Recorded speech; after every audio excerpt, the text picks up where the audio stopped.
Hello, I'm Tom Moore from the Bartitsu Lab, and in this short video, I'm just going to talk to you about the use of pencils. Now, a lot of people out there's a big cottage industry now of tactical pens of all different types and sizes, reinforced, you've got Sharpie orientated ones, you've got metal ones with a glass breaker at the end. The problem is, they often look very ruggedized and very weaponized, and the legality of them can sometimes be very dubious going around the world. A lot of people are now very savvy to them, so places where you might have been patted down and they go, oh, it's just a pen.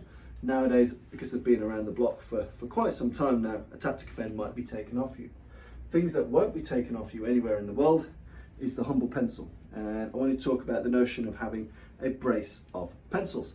Now, historically, in European martial arts, it was common to have a brace of daggers, so multiple daggers, or a brace of pistols, multiple weapons for usage. Now, pencils can be taken anywhere. They look completely untactical, completely non-threatening. They can be sharpened to quite a wicked point without looking suspicious. You need a sharp pencil. Why would you not have a sharp pencil? So one of the methodologies I talk about when traveling and things that you might want to use to defend yourself whilst traveling is you've got your sharp pencils. I typically advise having a brace of pencils. You've got them in your particular configuration. You want to bundle them together, and typically you want the blunt ends to be about 2/3 sticking out, the sharp end 1/3. So this is where you'd have your particular bind. And the reason you do that is you can feel the bind, you can draw the pencils and deploy the pencil rather intuitively. Knowing that you're holding this means that the points are down and the easy handle for you to withdraw and use is at the top. So if you imagine this in a lapel pocket or a trouser pocket, if you've got your thumb on the rubber band, you know you can pull and deploy these very, very quickly. Okay, I've put a box on Bob's head. Let's say the situation kicks off. You've got your brace of very legal, very easy to use pencils. You've got your band on, so they're braced, so that you know how to deploy these under duress.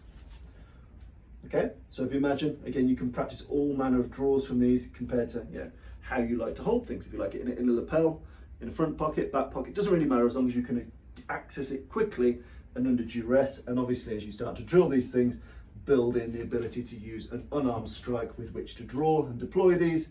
You get the idea.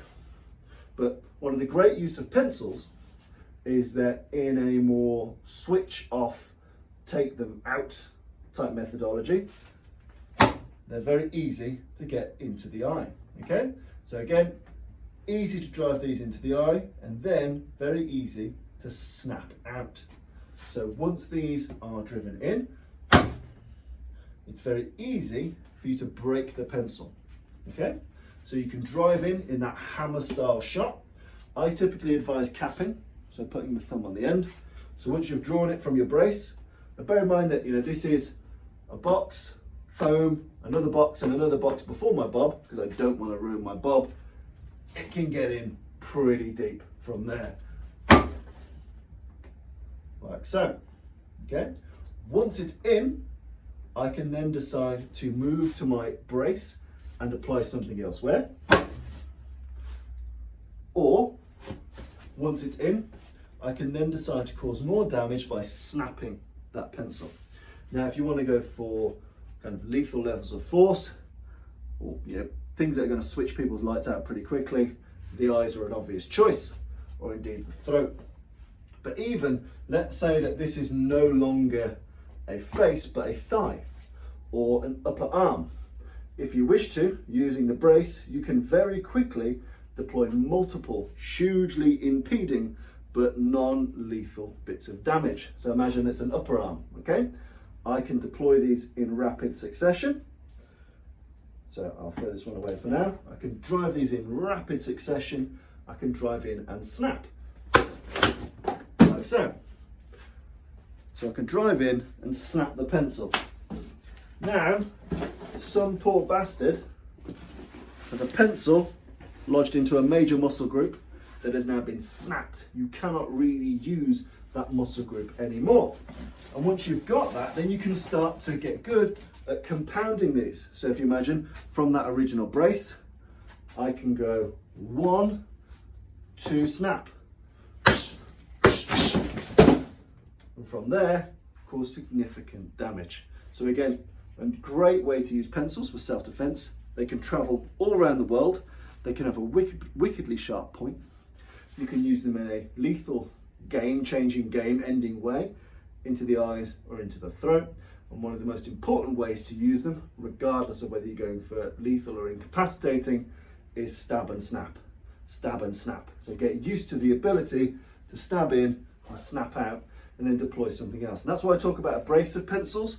Often one pencil, it will cause significant damage to a person, but if you're looking to carry these for self-protection purposes, having them a bit braced up, so having them banded up, obviously you need to get good reason to carry them. Notepad, you're traveling around the world, keep a bit of a journal, what have you. It's a weapon of least suspicion compared to a tactical pen, but once it's in, snap it out. Once it's in, snap it out. Once it's in, snap it out.